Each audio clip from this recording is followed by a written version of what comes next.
Atley woke up feeling somebody shaking him by the shoulder. He tried to ignore it, but he heard his father's voice calling, "Wake up, you're sleeping your life away." Alti got up and shook his head. "We finally stopped. We can afford a few hours. You go ahead. Help your sisters prepare breakfast. I need to sleep." "You haven't slept?" Alti asked incredulously. "No, we had to keep moving." "What's happening, Pa?" "No more talking, Alti.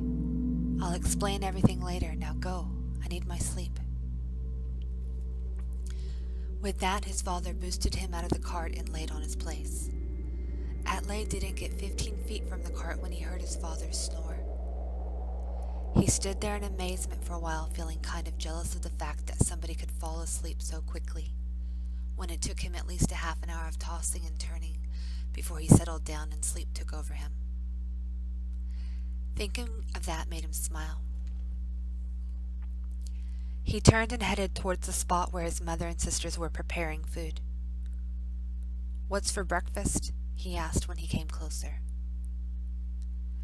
His mother looked at him half amused, half annoyed. "Up finally? We've got cold lavash, some cheese, and milk." Atley made a sound of disappointment. "I don't like milk, and why is lavash cold?" "Well, there's not enough heat from the sun, and your father forbade us to make a fire." "Is there any water?" His mother ignored the question and instead turned to her older daughter. "Aisha, there is some water left in the cart. Go bring it. If I sent him, he'd wake your father." Aisha looked at her brother disapprovingly, but went without saying anything. Atley's younger sister, Simen, moved closer to replace Aisha, and while her mother was cutting cheese, she poured milk in the glasses. "Ma, can I have Atley's share of milk?" "It's his milk. Ask him." She turned to her brother with a question on her face. She made him smile. "Aha! And you can have some of my lavash as well." Simon's face lit up. "Thank you, Atley." It took an effort for Atley to regain a serious look, so without saying anything he responded by nodding. Leela watched her children with a mixture of love and pride. It's going to be a good day, her thought was.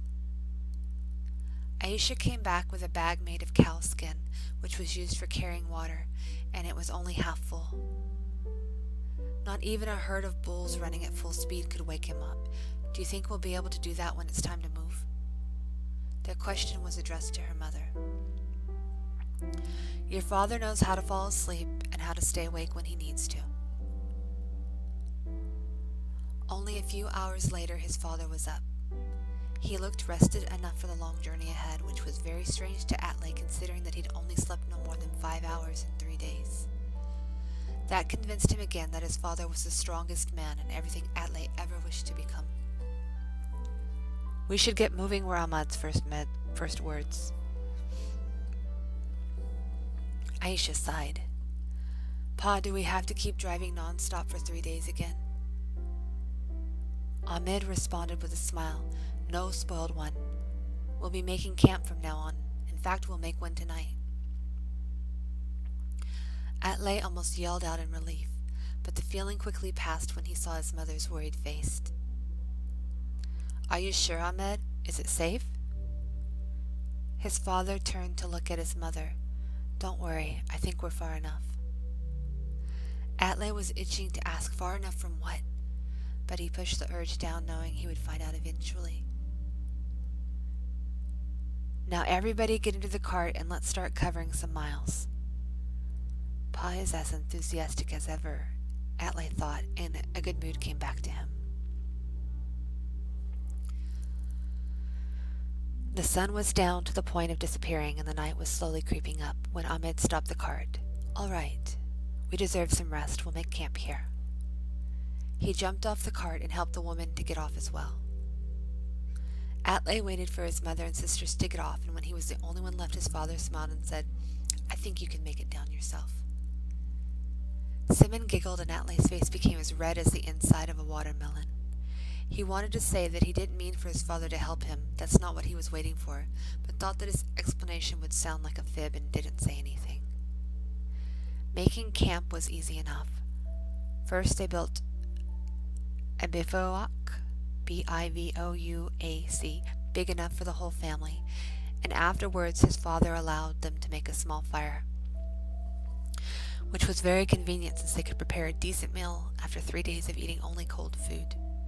So after a nice dinner of hot lavash, dry meat, and baked potatoes, without saying much, Atley and his sisters went to sleep, leaving their parents sitting alone in front of the fire. Over the mountain between the Great Lakes. Leela waited for her husband to say something, but Ahmed was quiet. She decided to start the conversation. "What do you mean we'll never have to worry about money anymore?" True woman, thought Ahmed with amusement. Even in the face of such danger, a mention of money caught her attention. He didn't hold it against her, though. It was just a woman's nature to wish for things. I guess the same for men, only with a different perspective. Instead of saying anything, he reached inside his pocket and took out a bag with diamonds. Leela gasped. "That's a fortune. How much did he manage to steal?" "He knew there was a treasure chamber, remember? I'm sure he could have taken more." "Why didn't he?" Ahmed gave Leela a reproachful look. He felt bad taking that much, although he needed it. Leela felt a little guilty and tried to change the subject. "You don't think that Mongols would move in the same direction we do?" "There's no way to tell." "Then why did we stop? Why not keep moving with the same speed?" "Because we'd kill our mules. Besides, it's only about 2 days' drive to the next village. It's somewhat off the route to Kanoukoev, but we need to get there first. We'll buy a big cart there and more mules and supplies." "Why not horses?" "Horses are much more expensive. We don't need to draw unnecessary attention."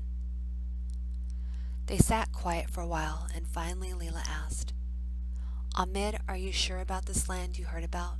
Maybe we'd better stay in Kanoukoev when we get there. We could lead a good life there, the life we always wanted, and buy a small shop perhaps." Ahmed turned his head and looked in the direction where they came from. "This is not a simple raid, Leela. These Mongols are led by a man named Temujin. I've heard about him. He was a slave before and fought his way through freedom. Men like him see the world as a personal playground, and everything on it is theirs for the taking.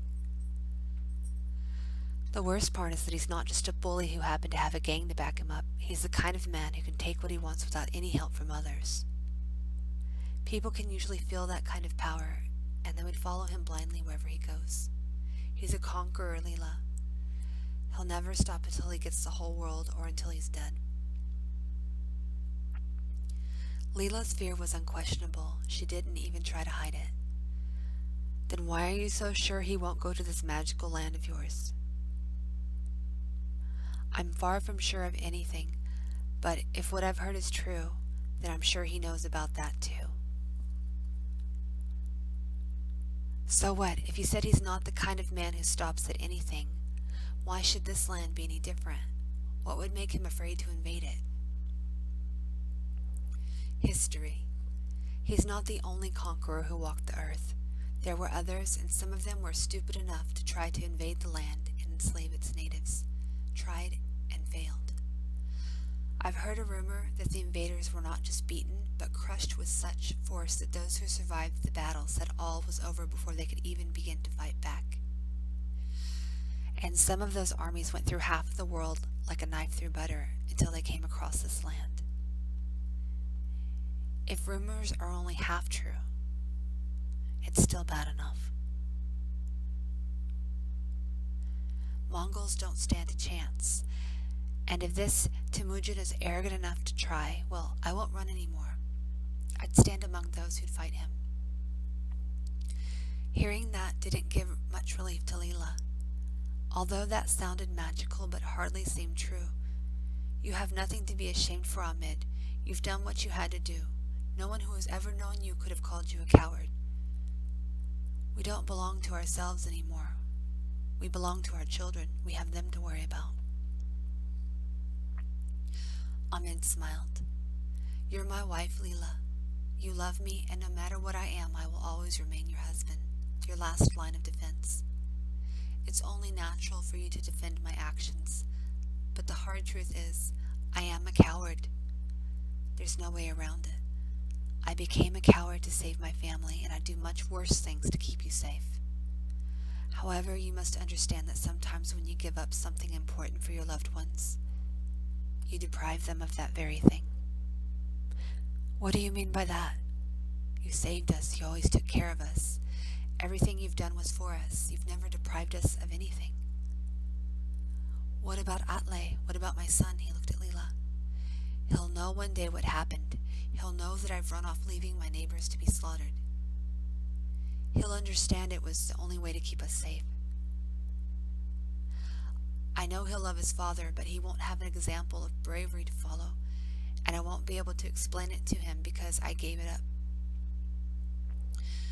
We have to answer for everything we do. Life does not excuse mistakes, even those that had to be made.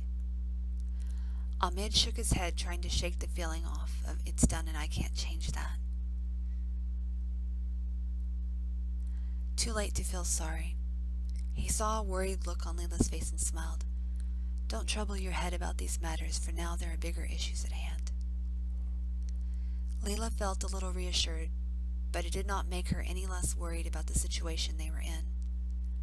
Are you sure the people who live on this land will welcome us? If they're so strict about their territory, they probably won't let us live among them. Strangely enough, I've heard they're very hospitable people, so I don't think establishing ourselves there will be a problem. You're tired. You better go to sleep. In a few hours, we'll have to start moving again.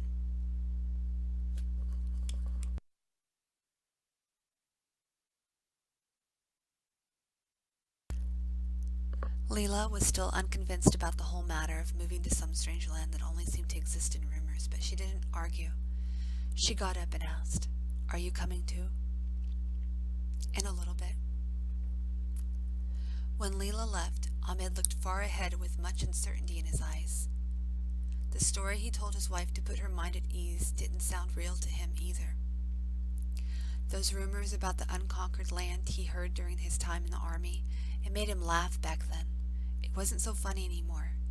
He wished with every fiber of his soul that those rumors were true, because he could feel that this crazy Mongol will stop at nothing to get him, and no matter where Ahmed goes, he will eventually come.